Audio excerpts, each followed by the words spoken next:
ఈ వీడియోలోకి వెళ్లే ముందు హెడ్లైన్స్ గురించి మాట్లాడే ముందు మీకు 3 సినారియోస్ చెప్పాలండి. ఒకటి, వాల్ స్ట్రీట్ అమెరికా మార్కెట్ల తాలూకా ఫ్యూచర్లు చాలా దారుణంగా నెగటివ్ గా ఉన్నాయి. క్రూడ్ ఆయిల్ ప్రైసెస్ $109 కూడా దాటే ప్రమాదం కనిపిస్తుందండి. అయితే నాస్డాక్ ఎంత పడిపోయింది, S&P ఎంత పడిపోయింది, డౌ ఫ్యూచర్స్ ఎంత పడిపోయి, ఇది కాదండి నేను చెప్పేది. మన ఇండియన్ మార్కెట్లే కాదండి, అమెరికా మార్కెట్లు కూడా క్లియర్ గా ఇరాన్ తాలూకా కాన్ఫ్లిక్ట్ ఖచ్చితంగా గ్లోబల్ గా ఇన్ఫ్లేషన్ ని రీఇగ్నైట్ చేస్తాయనేలాగా చాలా భయపడుతున్నాయి. ఈ భయాల వల్లే యుఎస్ మార్కెట్లు కూడా ఇప్పుడు వీక్ గా ఉన్నాయండి. ట్రెజరీ ఈల్డ్స్ మళ్ళీ జంప్ అయిపోతున్నాయి. గ్లోబల్ మార్కెట్లు కాషియస్ గా టర్న్ అవుతున్నాయి. సో అయితే ఇక్కడ సడన్ గా మార్కెట్ లో వస్తున్న పెద్ద స్టోరీ ఏంటంటే, అమెరికా మార్కెట్ లో ఏఐ నెరేటివ్ అనేది ఇప్పుడు కంప్లీట్ గా ఆయిల్ తాలూకా భయాలతో రీప్లేస్ అవ్వబోతోంది. ఇదొక హ్యూజ్ సైకలాజికల్ షిఫ్ట్ అండి.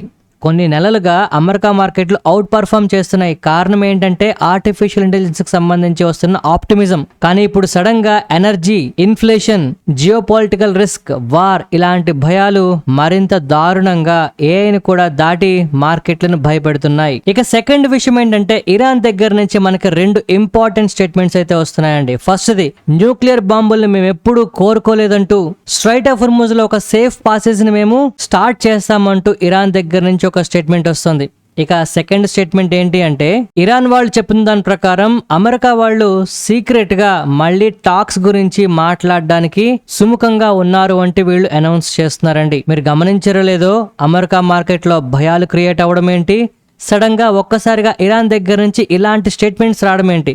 అయితే ఈ స్టేట్మెంట్స్ చెయ్యక ముందు పరిస్థితి ఏంటనేది కూడా మనం వీడియోలో చూద్దామండి. ఎందుకంటే ఇక్కడ పరిస్థితులు ఎంత దారుణంగా మారుతున్నాయంటే, అమెరికా ఒకే ఒక్క కారణం చేత ఇప్పుడు ఇరాన్ ఇబ్బంది పెట్టాలని చూస్తుంది, న్యూక్లియర్ అండ్ దానికి సంబంధించి వాట్ ఎవర్ ద ఇష్యూ. కానీ ఇప్పుడు ఇరాన్ క్లియర్ గా దాన్ని ఒక్క మాటతో కొట్టిపారేసింది. మాకు అసలు న్యూక్లియర్ బాంబే అవసరం లేదు, మాకు అసలు అలాంటి ఇంటెన్షన్సే లేవు, ఒక సేఫ్ పాసేజ్ ని హుర్ముజ్ లో మేము ఓపెన్ చేస్తాము, డిప్లొమసీకి మేము రెడీగా ఉన్నాము, మిలిటరీ సొల్యూషన్స్ అనేవి ఇంపాసిబుల్ అంటూ ఒక క్లియర్ స్టేట్మెంట్ ఇచ్చింది. సో గ్లోబల్ గా వాడదలక ఇమేజ్ ని రీకన్స్ట్రక్షన్ చేసుకోవడానికి ఇరాన్ ప్రయత్నాలు స్టార్ట్ చేసేసిందండి. ఇరాన్ ఈసారి ఒకటి కాదండి 2 ప్రపోజల్స్ తీసుకొచ్చింది. 2 స్టేజ్ల్లో ఒక ఫ్రేమ్వర్క్ అయితే తీసుకొచ్చిందండి. ఫస్ట్, అన్ని విధాలుగా ఫస్ట్ యుద్ధాన్ని ఆపుదాము. 2, వన్స్ ఇది జరిగిన తర్వాత ఫ్యూచర్ లో మనం న్యూక్లియర్ ఇష్యూ గురించి, దానికి సంబంధించి ఫ్యూచర్ నెగోషియేషన్స్ గురించి మాట్లాడదాము అని చెప్పింది. అయినా కూడా అమెరికా ఎందుకు వీళ్ళ ప్రపోజల్ రిజెక్ట్ చేసింది? ఇక యుఏఈ అయితే ప్రపంచంలోనే ఆల్మోస్ట్ గ్లోబల్ ఎనర్జీ మార్కెట్ ని షేక్ అయ్యేలాంటి ఒక పెద్ద ప్రాజెక్ట్ అయితే స్టార్ట్ చేయబోతోందండి. దీనివల్ల ఖచ్చితంగా ప్రపంచంలో చాలా మార్పులు రాబోతున్న ఎనర్జీ మార్కెట్ లో. ఏంటి ఆ ప్రాజెక్ట్? ఇక సౌదీ అరేబియా సడన్ గా ఇరాన్ తో ఎందుకు పీస్ ట్రై చేస్తోందండి. నిన్నటి వరకు కోవర్ట్ ఆపరేషన్స్ చేసింది, సడన్ గా ఏం మార్పు వచ్చిందని ఈ విధంగా ప్రవర్తిస్తోంది. ఇక ముఖ్యంగా క్రూడ్ ఆయిల్ ప్రైసెస్ అయితే $107 అయితే దాటిందండి. రూపాయి జీవితకాల కనిష్టానికైతే పడిపోయింది. ఇన్ఫ్లేషన్ భయాలు మళ్లీ పెరుగుతున్నాయండి. ఒక్కసారిగా మార్కెట్ లో స్ట్రెంగ్త్ అంతా కూడా తగ్గిపోతున్నట్టు కనిపిస్తోంది. అండ్ మోస్ట్ ఇంపార్టెంట్లీ, ఇవాళ మార్కెట్ లో మనం ఏదైతే ఫియర్ చూసామో, హెడ్లైన్స్ చూస్తున్నామో, ఇది డిఫరెంట్ టాపిక్స్ కాదండి. వెనకాల అంతర్లీనంగా ఒకే ఒక్క విషయం అయితే మనకు అర్థమవుతోంది. ఇది వార్ గురించి కాదండి. ఇప్పుడు మార్కెట్ లో కనిపిస్తున్నదంతా కూడా భయం. సో మార్కెట్లు ఇంతవరకు కూడా గ్లోబల్ గా ఎకానమీలు స్టేబుల్ గా ఉండాలి, లేదు అంటే గల్ఫ్ కంట్రీస్ స్టెబిలిటీగా ఉండాలి, ఇలాగ ఆలోచించాయి. ఇక మీదట స్టెబిలిటీ అనేది ఒక పెద్ద అంశంగా మారట్లేదండి. ఎందుకంటే అంతకన్నా ముందు మార్కెట్ లో భయాలైతే విపరీతంగా పెరుగుతున్నాయి. ఇవాళ నిఫ్టీ 46 పాయింట్లు డౌన్ అయి 23,643 దగ్గర క్లోజ్ అయిందండి. 1914 స్టాక్స్ నెగిటివ్ గా ఉంటే కేవలం 1016 స్టాక్స్ మాత్రమే మనకి పాజిటివ్ గా ఉన్నాయి. అంటే మార్కెట్ లో బ్రెడ్ ఖచ్చితంగా మళ్ళీ ఆల్మోస్ట్ 1:2 రేషియోలో నెగిటివ్ గా ఉంది. బేర్స్ తాలూకా బలం కాస్త ఎక్కువే ఉంది అని చెప్పొచ్చు. ఇక నా పోర్ట్ఫోలియో అయితే ఇవాళ 1.5% వరకు నెగిటివ్ గా వెళ్ళిందండి. బట్ మార్కెట్ క్లోజ్ అయ్యే టైంకి 1% దగ్గరగా నెగిటివ్ గా క్లోజ్ అయింది. మరి మీ పోర్ట్ఫోలియోస్ ఎలా ఉన్నాయి?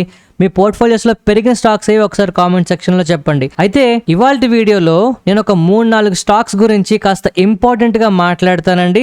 వీటి గురించి మాత్రం మీరు మిస్ అవ్వకుండా చూడాలి. అండ్ ఈ స్టాక్స్ గురించే కాదు, ఓవరాల్ గా ఈ వీడియోలో నేనేం చెప్తున్నాననే విషయం మీకు నచ్చినా లేదు ఉపయోగపడుతుంది అనిపించినా తప్పకుండా మన వీడియోకి లైక్ చేయండి.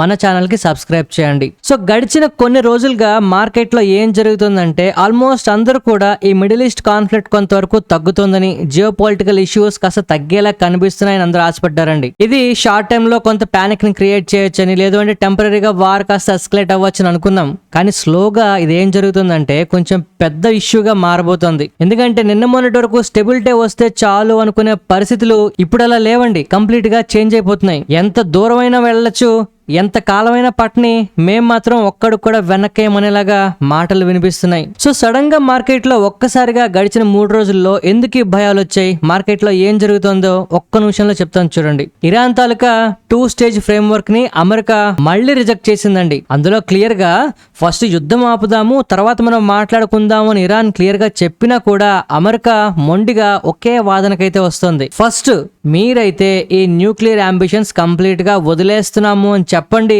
ఆ తర్వాత మేము మాట్లాడతాము అని చెప్పింది. మీరు గమనించారా, సరిగ్గా 2 వారాల క్రితం అమెరికా పీస్ డీల్ కి రండి అని పిలిస్తే మీరు యుద్ధం ఆపండి లేదంటే బ్లాకెట్ తీయండి అప్పుడు మేము వస్తామని ఇరాన్ ఎలాగైతే ఖచ్చితంగా ముందుకేసిందో, పీస్ టాక్స్ జరగకుండా కాస్త ఇబ్బంది ఎలా క్రియేట్ అయిందో, ఇప్పుడు ఎగ్జాక్ట్లీ ఆపోజిట్ లో అమెరికా ముందు కండిషన్స్ పెట్టేస్తుంది. అండ్ దీనికి తోడు డొనాల్డ్ ట్రంప్ మనకి రీసెంట్ గా కామెంట్ చేశారండి, ఇరాన్ ఈజ్ ఫినిష్డ్ అని. అండ్ అలా అంటూనే అయితే పీస్ డీల్ కి మేము చెప్పినట్టు ఒప్పుకోండి లేదంటే డిస్ట్రక్షన్ చేసేస్తామని అల్టిమేటం ఇచ్చినట్టు మాట్లాడారు. అయితే ఇవన్నీ జరుగుతాయా, నిజంగా దాడి చేస్తారా, ట్రంప్ గారు అన్నవన్నీ చేస్తారా అంటే అవన్నీ తర్వాత సంగతి. ముందు మార్కెట్ లో టెన్షన్ అయితే పెరిగిపోతుంది, ఖచ్చితంగా నెగటివిటీ ఇంపాక్ట్ అవుతుందండి. ఇక బ్యాక్గ్రౌండ్ లో సౌదీ అరేబియా గురించి మనం మాట్లాడుకోవాలి. మనందరికీ తెలుసు కదా, సౌదీ అరేబియా కోవర్ట్ ఆపరేషన్స్ చేసి ఇరాన్ మీద, ఇరాన్ పోర్ట్స్ మీద కొంత దాడులు చేసిందని న్యూస్ వచ్చింది. ఇరాన్ కూడా చెప్పిందండి, మా మీద దాడి చేస్తున్నారు, ఇలాగా కాస్త జాగ్రత్తగా ఉండాలి మీరని. ఈ టైంలో ఇప్పుడు సడన్ గా సౌదీ అరేబియా ప్లేట్ మారుస్తుంది. ఇరాన్ ని కలుపుకొని సపరేట్ గా ఒక ప్యాక్ట్ అయితే తయారు చేస్తున్నారట, ఒక గ్రూప్ ని,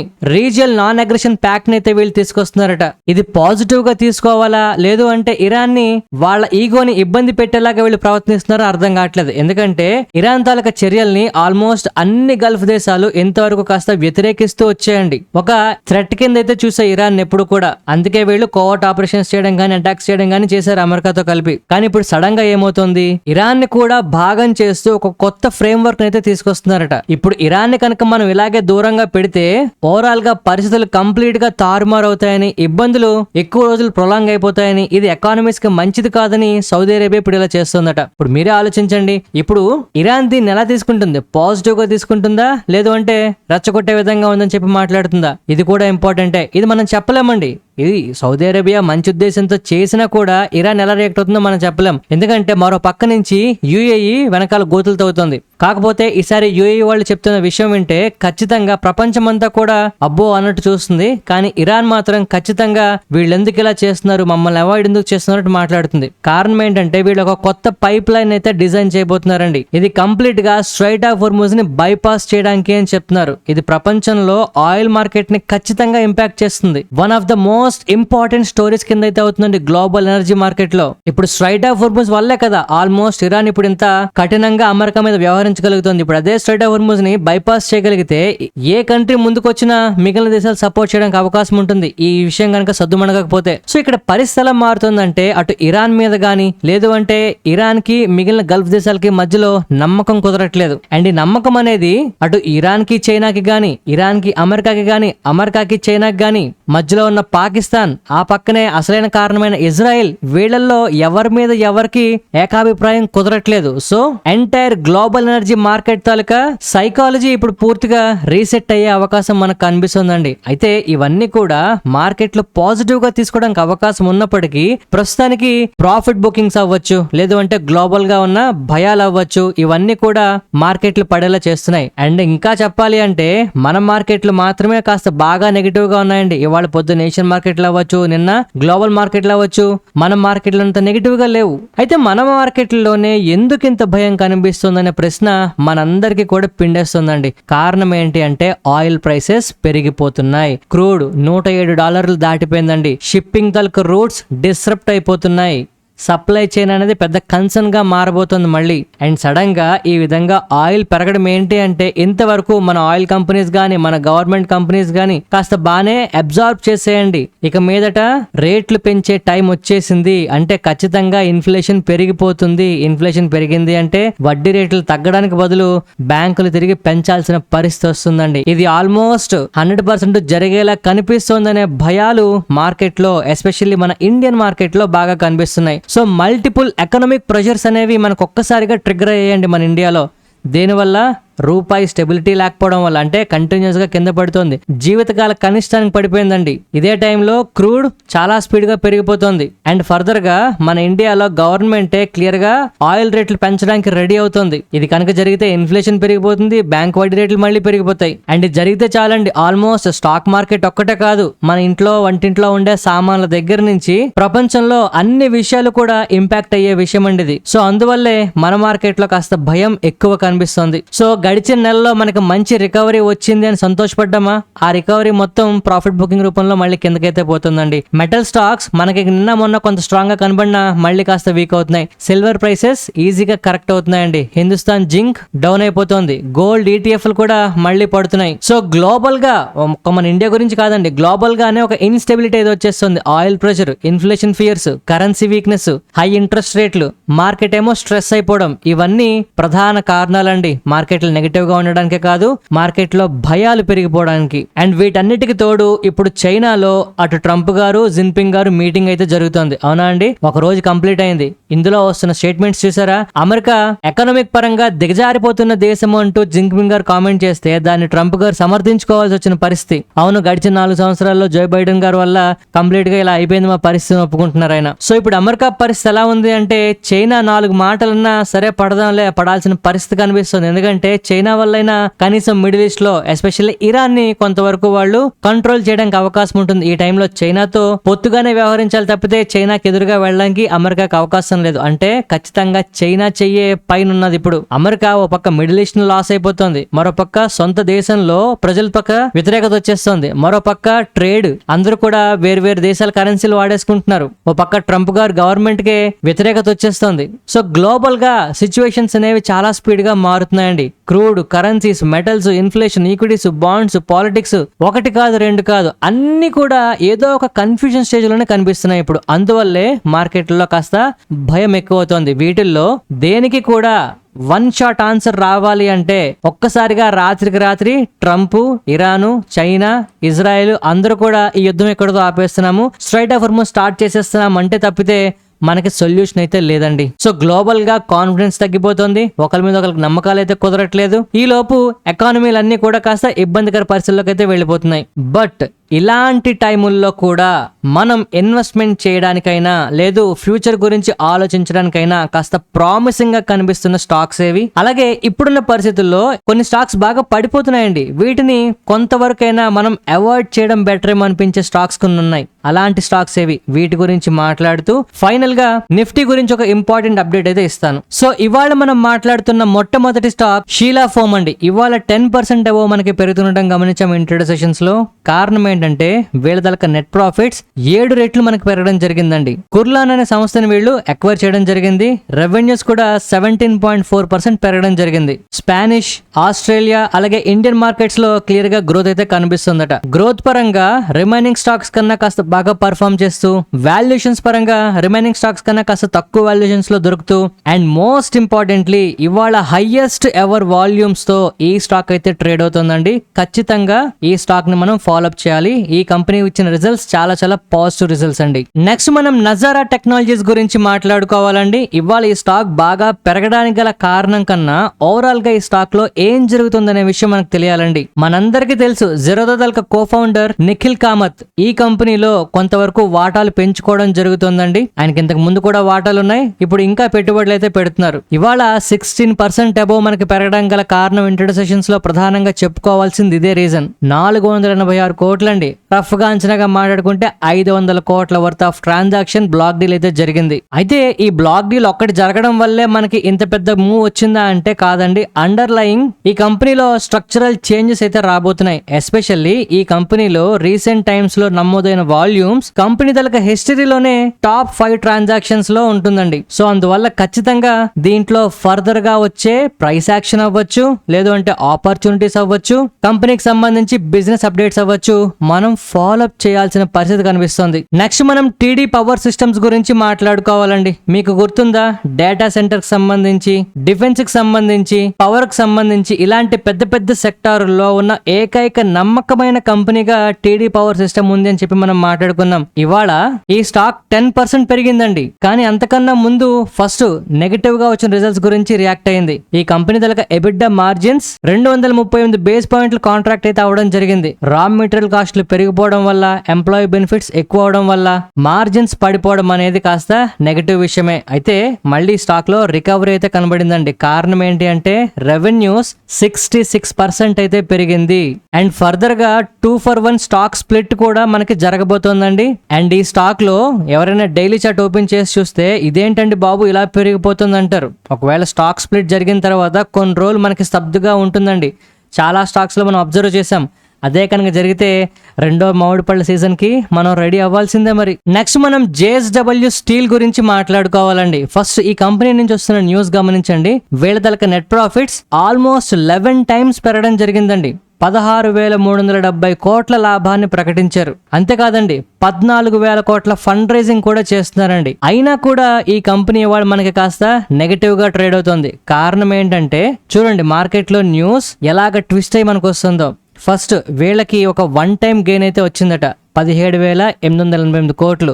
దీనివల్ల మనకు ఓవరాల్ గా ప్రాఫిట్లు 11 రెట్లు పెరిగాయండి. రెవెన్యూస్ మాత్రం 14.4% రెగ్యులర్ గా పెరగడం జరిగింది. సో అందువల్ల ఏదైతే బజ్జింగ్ న్యూస్ క్రియేట్ అయిందో దానివల్ల మార్కెట్ లో ఇంపాక్ట్ అయితే పెద్దగా కుదరలేకపోయింది. కానీ ఒకటి మాత్రం కరెక్ట్ అండి, JSW steel, JSW energy, JSW infra, overall గా JSW గ్రూప్ ఇట్ సెల్ఫ్ మన ఇండియాలో నెక్స్ట్ డెకేడల్ థీమ్ లో మంచి వెల్త్ జనరేట్ చేసే గ్రూప్ కింద అయితే చూడడానికి చాలా చాలా అవకాశాలు కనిపిస్తున్నాయండి. ఇవేవి కూడా బై సెల్ రికమెండేషన్స్ కాదండి. ఒక గ్రూప్ గురించి కంటిన్యూస్ గా మనం స్టడీ చేస్తే ఆపర్చునిటీస్ మనకు ఫ్యూచర్ లో వస్తాయని చెప్పడం మాత్రమే. ఈ స్టాక్ కొనండి, ఆ స్టాక్ కొనండి అని కాదు.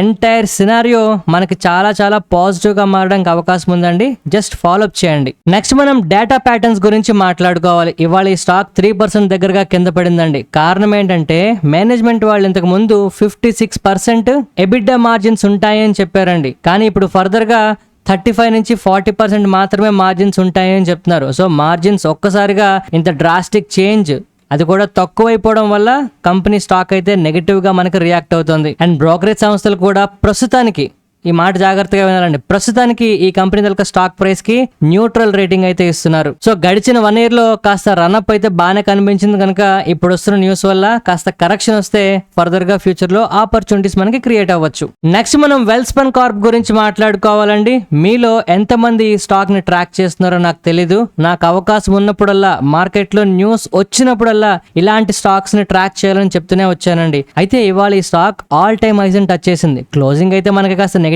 గా కనిపిస్తుంది బాగా, but still all time highs touch చేసి కిందకు వచ్చిందండి. వీళ్ళకి 700 కోట్ల వర్త్ ఆఫ్ ఆర్డర్లు అయితే రావడం జరిగింది. ఈ కంపెనీ దళక గ్లోబల్ ఆర్డర్ బుక్ అయితే ఆల్మోస్ట్ ఇప్పుడు 25,000 కోట్ల దగ్గరగా కనిపిస్తుందండి. ఈ కంపెనీ దళక మార్కెట్ క్యాప్ చూడండి 35,000 కోట్ల దగ్గరగా ఉంది. వీళ్ళకి 25,000 కోట్ల వర్త్ ఆఫ్ గ్లోబల్ ఆర్డర్లు రెడీగా ఉన్నాయండి. అంటే అర్థం చేసుకోండి కంపెనీలో ఎందుకింత గ్రోత్ వస్తుంది. ఈ గ్రోత్ సస్టైనబుల్ అవుతుందా కాదా ఇప్పుడు నేను చెప్పిన డేటా ప్రకారం మీరేమనుకుంటున్నారో కామెంట్ సెక్షన్ లో తప్పకుండా చెప్పండి. నెక్స్ట్ మనం గ్రేట్ ఈస్టర్న్ షిప్పింగ్ గురించి మాట్లాడుకోవాలండి. ఇవాళ ఈ స్టాక్ బాగా పెరగడం జరిగింది.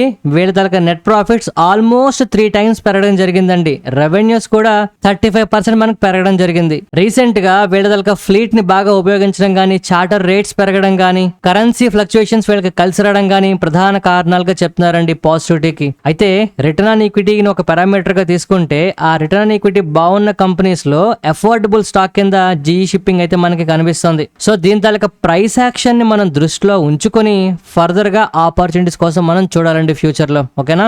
నెక్స్ట్ మనం పిటి ఇంజనీరింగ్ గురించి మాట్లాడుకోవాలండి. ఫస్ట్ ఈ స్టాక్ గురించి మీరు తెలుసుకోవడానికి ఖచ్చితంగా ట్రై చేయండి. ఈ కంపెనీ మన తెలుగు వాళ్ళదే అని చెప్పడానికి, లేదు అంటే మన తెలుగు వాళ్ళ హారిజన్ ఉంది అని చెప్పడానికి మనం సగర్వంగా ఉండాలండి. వీళ్ళకి ఇప్పుడు నెట్ ప్రాఫిట్స్ అయితే ఆల్మోస్ట్ 26% వరకు డిక్లైన్ అయ్యాయట.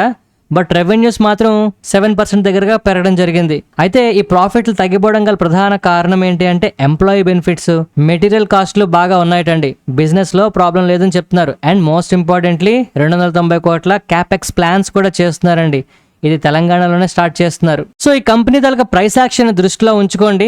ఈ రిజల్ట్స్ కాస్త డిసప్పాయింట్ చేసాయని చెప్పను కానీ అమ్మయ్య మంచి గ్రోత్ చూపించింది అని చెప్పడానికి లేదు కనుక కొంతకాలం మనం వెయిట్ చేస్తే ఆపర్చునిటీస్ వస్తాయండి. నెక్స్ట్ మనం స్కిప్పర్ గురించి మాట్లాడుకోవాలండి. ఈ కంపెనీ తాలూకా మార్కెట్ క్యాప్ చూడండి, దగ్గరగా 5,000 కోట్లు మనకు కనిపిస్తుంది. అవునా, వీళ్ళకి ఇవాళ 1,265 కోట్ల వర్త్ ఆఫ్ ఆర్డర్లు రావడం జరిగిందండి. డొమెస్టిక్ గా అలాగే ఎక్స్పోర్ట్ మార్కెట్స్ నుంచి వస్తున్న ఈ ఆర్డర్ ప్రకారం ఇది సిగ్నిఫికెంట్ పోర్షన్ అయితే చూపిస్తుంది కంపెనీ దగ్గర మార్కెట్ క్యాప్ లో. సో ఖచ్చితంగా కమింగ్ డేస్ లో స్కిప్పర్ లో కొంత బజ్ అయితే మనం చూస్తామండి. Get ready for that. Next మనం కల్పతరు ప్రాజెక్ట్స్ ఇంటర్నేషనల్ స్టాక్ పేరు మరొకసారి వినండి, కల్పతరు ప్రాజెక్ట్స్ ఇంటర్నేషనల్. ఈ కంపెనీ దగ్గర మేనేజ్మెంట్ దగ్గర నుంచి చాలా మంచి న్యూస్ అయితే వస్తుందండి.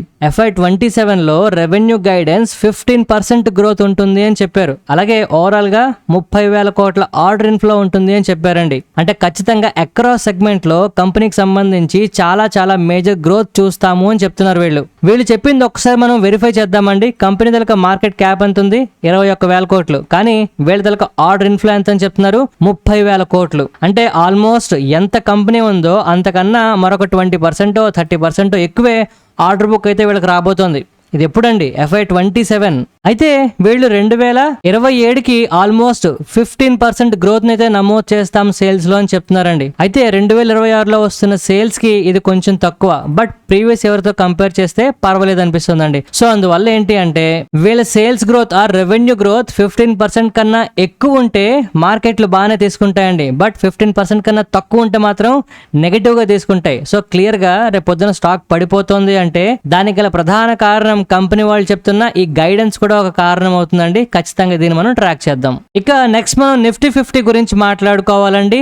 ఇవాళ నిఫ్టీలో ఒక ఇంపార్టెంట్ విషయం అయితే జరిగింది. ఇవాళ ప్రైస్ అప్రాక్స్ గా 23,850 దగ్గరగా వెళ్ళి రిజెక్ట్ అవడం మనం చూసామండి. అంటే మనకి క్లియర్ గా అటెంప్ట్స్ అయితే జరుగుతున్నాయి. మీరు గమనిస్తే గడిచిన 3 సెషన్స్ లో క్లియర్ గా జూమ్ చేసి చూపిస్తున్నాను చూడండి.